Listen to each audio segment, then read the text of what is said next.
Para pag-usapan ang naging takbo ng impeachment hearing laban kay Vice President Sara Duterte, kasama natin si Bicol Saro Party List Representative Terry Ridon, miyembro ng House Justice Committee.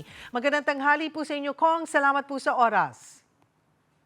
Magandang tanghali. Maraming salamat sa pag-imbita. Apo, Kong, ano po ang inyong reaksyon muna dito sa pagtawag nga ni VP Sara na true form of abuse and corruption ang mini trial ng House Committee on Justice? Alam po ninyo yung plataforma para sabihin po ito, wala po sa mga press statements, wala po sa mga press briefings ng kanila po mga abogado, kundi nasa House impeachment hearing po.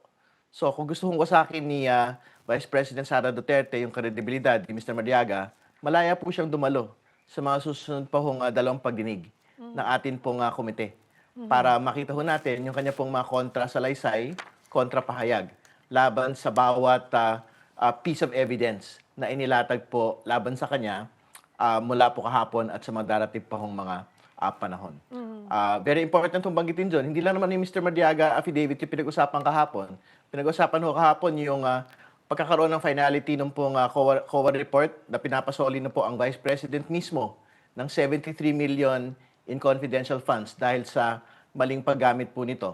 Pangalawa, binanggit na ho doon na ilang mga tao lang daw po yung pumirma nung pong mga Mary Grace Piatos at Milky Sikuya ng mga pirma sa acknowledgement receipts ng confidential funds. Pangatlo, binanggit din po doon ng PSA mismo na hindi ho talaga totoong mga tao sina Milky Sikuya, Mary Grace Piatos at iba pa hong mga peking mga tao na pumirma po doon sa acknowledgement receipts ng confidential funds. So, kung ang gusto pong gawin ng atin pong pangalang Pangulo ay magwasak ng mga ebidensya, magwasak ng kredibilidad, hindi ho yun sa mga pahayag, kundi sa amin pong House impeachment hearing. Balikan ko lamang po yung sinabi ni Ramil Madriaga na may mga delivery ng milyon-milyong piso sa confidential funds. Sa puntong ito, and yung pa rin pong iba pang mga nabanggit nyo, Kong, ay sapat na ba? Malaking tulong ba yung testimonya ni Madriaga para magtayo ng probable cause o kulang pa? Alam po ninyo, kahit hindi ho natin isama yung pong testimonya ni Mr. Madriaga, patungkol po doon sa delivery ng confidential funds from DepEd at papunta supposedly doon sa 30 mga lokasyon, titindig po yung ground gamit ang misuse of confidential funds as basis for betrayal of public trust and culpable violation of the Constitution. Hindi ba? Kasi yung fact lang ho na pinapasoli na ho mismo ng 73 million at yung pong iba pang mga confidential funds subject ngayon sa isang notice of disallowance for 2023 confidential funds, malaking at malakas na batayan na po ito para tumindig. At syempre, further mababolster dito po sa testimonya po ni Mr. Madriaga. So, ibig sabihin, on the basis of reports and documents alone, titindig po ng malakas ito pong confidential funds misuse issue. So, Kong, malinaw po ba na yung administrative ang COA, political ang impeachment, pero maaari bang gamitin na ang COA findings bilang ebidensya? Pwede ho yun. Kasi syempre, same lang naman ho yung facts Okay. na pinag-uusapan ho natin dito. Tama ba o mali ang paggamit ng pondo ng bayan? So, sa COA po, meron pong ibang consequences yun. No? Ang consequences po, pag ang COA po ang kausap, nagpapasoli po ng pera. So, yan na ho yung nagaganap ngayon. Pero, pwede ho nga tumakbo ang iba pa hong mga proseso. So, halimbawa, sa ombudsman, given the same set of facts, pwede ho mag-file ng malversation case laban sa pangalawang Pangulo at sa kanyang po mga kasama sa OVP.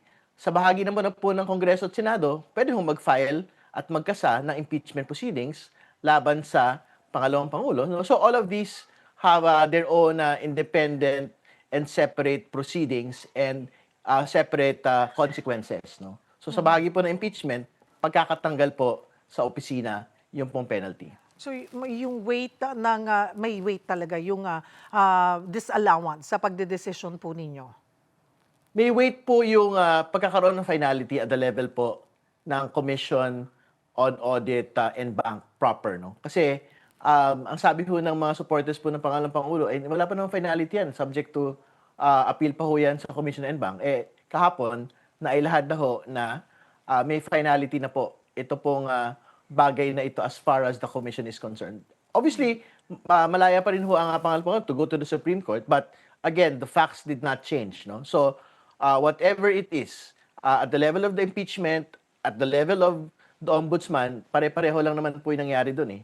May maling paggamit ng confidential funds, no? So, we will let all of these proceedings continue as it should. And as far as the House Committee on Justice is concerned, tingin ko po ay tapos na ito pong probable cause relating to confidential funds misuse. Kung naisauli man po yung pondo, may saysay pa ba ito sa impeachment case?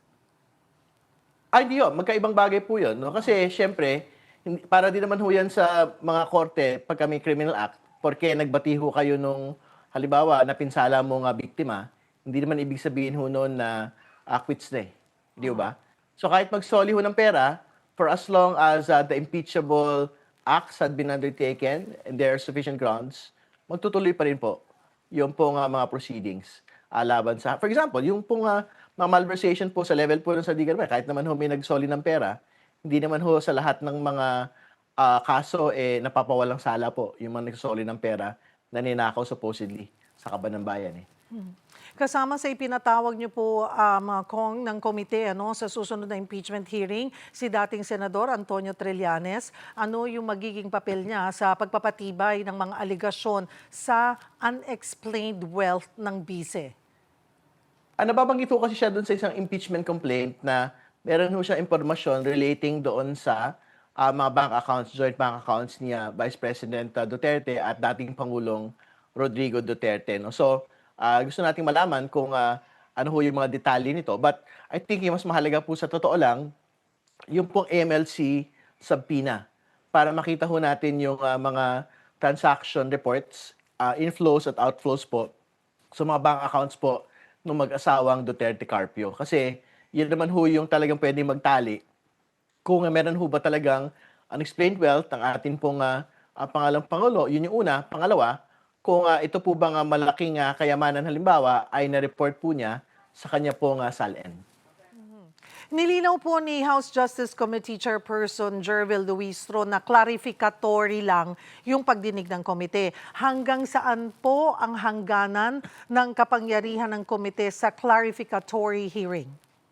Well, kung nakita niyo ho kahapon, talagang fina-flag ni Chairperson Luistro yung pong mga probing questions. No? Ang ibig sabihin ho ng probing questions as far as we're concerned ay yung pong mga tanong na labas na doon sa mga dokumentong nasumite sa mga affidavits po na isinumite. So, for example, pagka ho nagtatanong na po ng mga bagay extraneous or hiwalay doon po sa particular na detalye na binabanggit, hindi na ho yun pinapayagan na maitanong.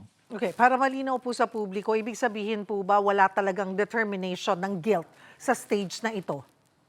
Wala po. No? Kahit nga ho yung pagtetest po ng credibility outside of the statements that had been submitted, hindi ho yun pinapayagan ng atin pong komite. No? So, I think that is something that is that has been accepted in the proceedings yesterday. And sa totoo lang naman ho, even if the chairperson flags it, but for example, if a House member feels na mali po yung pagkaka-flag ng atin pong chairperson, the particular representative can still subject it to a vote Hindi ba? So I think yan naman ho yung kailangan po natin i-clarify kasi parang meron hong ilang mga nagsasabi na parang napipigilan daw ho lahat ng mga iba pang tipo ng mga tanong. Hindi naman din ho yun totoo. Kong Ridon, ano pa ang mga aasahan sa susunod na pagdinig? May inaasahan po ba kayong explosive testimony o bagong ebidensya sa susunod na hearing? Alam po ninyo, mas mabigat sa totoo lang yung susunod pong pagdinig, no? Kasi hindi na po ito he said, she said, kailangan po ng corroborative testimony. Kundi nakabatay na po ito sa hard facts at hard documents po ng BIR submissions ng mag-asawang Duterte Carpio at ng kanila pong mga kumpanya.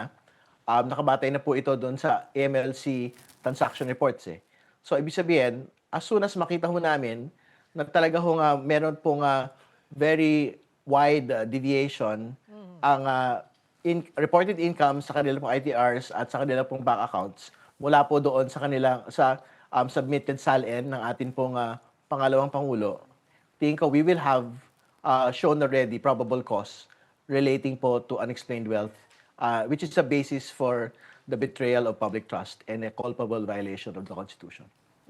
Base po dito sa huling hearing, although sabi nyo mas mabigat yung maging susunod na hearing, pero yung assessment, nandoon po ba, nakikita nyo na uusad nga ito sa Senado? Tingin ko po, sa pabigat ng pabigat pong mga ebidensyang inilalatag mula po kahapon at sa mga susunod pong mga pagdinig, tingin ko po ay makukumbinsi at makukumbinsi. Yung pong malaking bilang na ating pong mga kinatawan sa komite and hopefully malaking bilang ho ng mga kinatawan sa plenaryo na patawirin na po ito pong impeachment proceedings papunta pong Senado.